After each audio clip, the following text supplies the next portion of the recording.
Hello everyone, I am Dr. Dhanya. For those who are new to this channel is mainly focusing on AMC exam preparation. So let's start our session. First, we will discuss about study resources for AMC MCQ exam. So what are the recommended books for your AMC MCQ preparation? The first and most important book is Handbook of Multiple Choice Questions.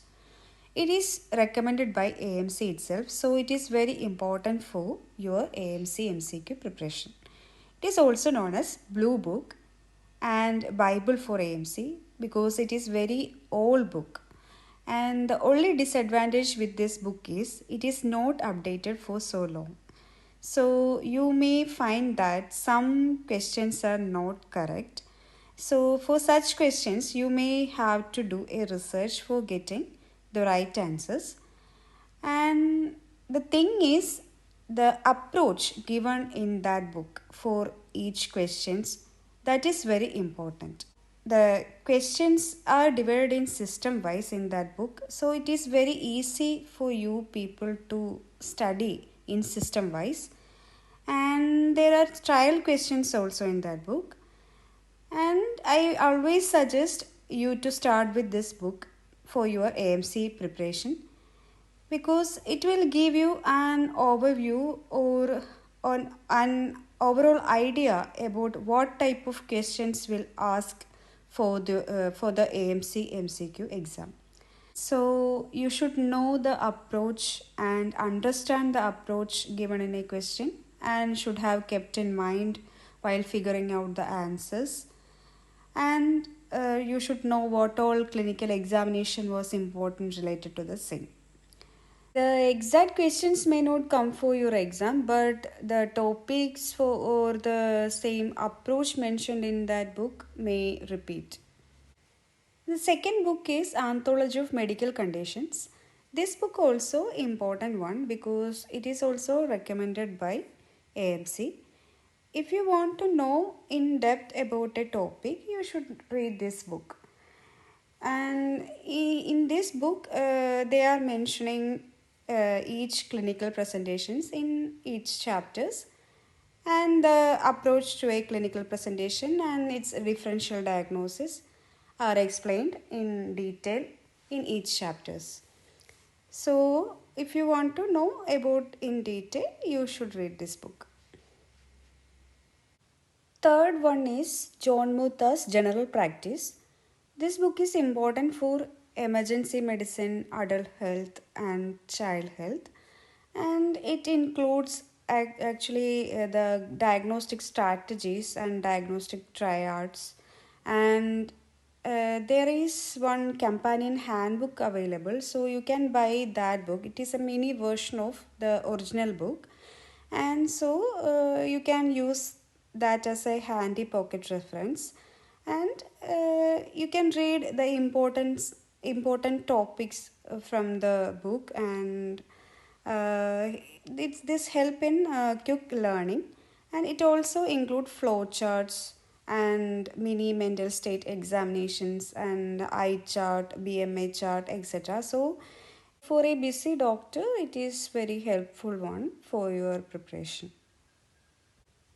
The next one is Kaplan's Psychiatry, and this book is important for the mental health, and AMC try to make you confused about the psychiatric questions with very similar options. So if your concept is very clear about the some psychiatric questions, the exam will be easy for you.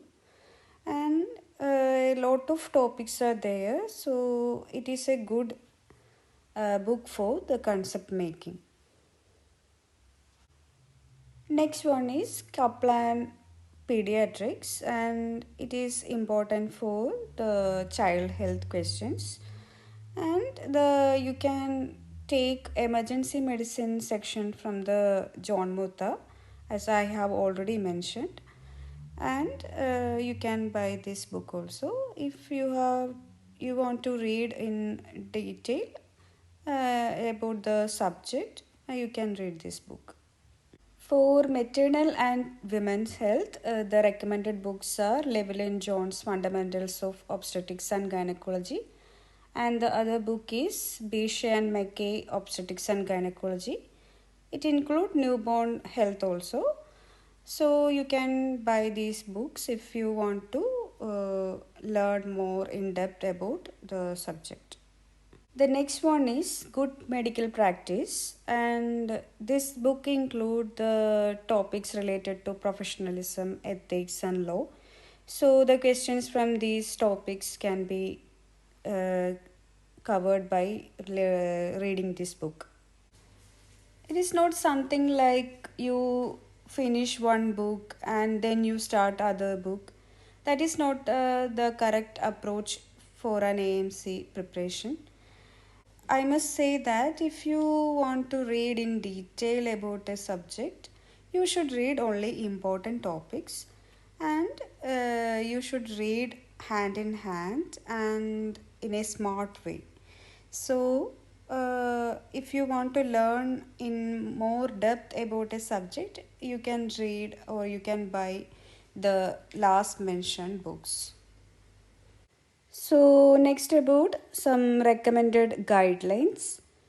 There are different guidelines for different subjects, and first one is about RACGP guidelines. This is the most important guidelines for general practitioners in Australia, and the full form is Royal Australian College of General Practitioners guidelines, and this is also known as Red Book, and it includes guidelines for general practice and screening criteria. This is very important for adult health, and do make sure that you read the updated ones. AMC is very strict about their guidelines, so you must update it with this. Next one is RCH guidelines, Royal Children's Hospital guidelines. This is for pediatrics, and this is very helpful for your child health section. Next one, RINZCOG guidelines. This is the Royal Australian and New Zealand College of Obstetrics and Gynecology guidelines for maternal and women's health. Next one is RINZCP guidelines. This is Royal Australian and New Zealand College of Psychiatrists guidelines for mental health. The next one is RACGP Aged Clinical Care Guide, also known as Silver Book for geriatric population. The next one is National Guidelines for Aboriginal and Torres Strait Islander people. This population is the ancestors of Australia, so you must know about their guidelines also. Next one is Therapeutic Guidelines by Australian Commission on Safety and Quality of Healthcare.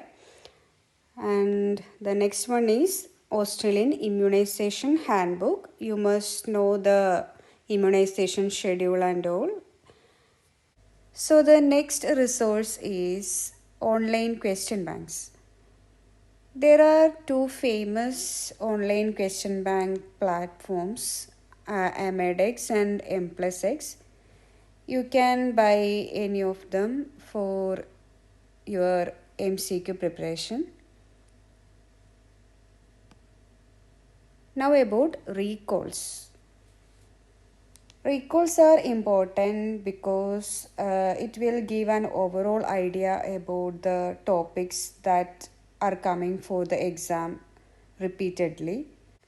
If you are going through the recalls, please make sure that you are getting those from reliable resources, because sometimes the questions, options, or the answers may be wrong. So always do the recalls in a smart way. So that's it about the resources for AMC MCQ exam. Now we can move towards strategy for preparation. So when we are talking about the strategy, basically there are two questions: how to study and how many hours per day you should study. If we are talking about the hours of study, I would say that that is totally depending upon several factors like your prior knowledge and are you are working or not, etc. So I can't suggest about a proper timing or hours of study per day, like you must study 6 hours or you must study 4 hours per day.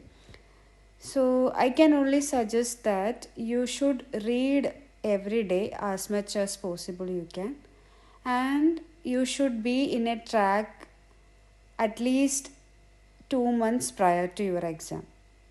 Now the next question is how to study for AMC. Actually, there are two approaches. You can choose any of them. The first approach is you read the or you do the questions from the MCQ handbook and then do the theory part from the above mentioned books in detail and then do the recalls. The second approach is you take one module and read the theory part from the above mentioned books and then do the AMC handbook, then do the recalls.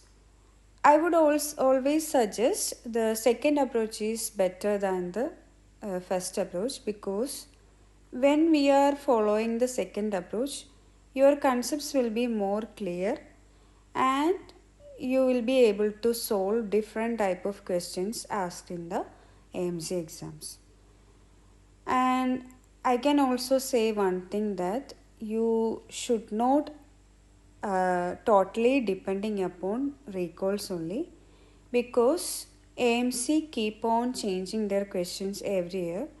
So it will be difficult for you to crack the exam if you are depending totally on recalls only. You can choose the topics from the recalls for your preparation, but not depend on recalls only.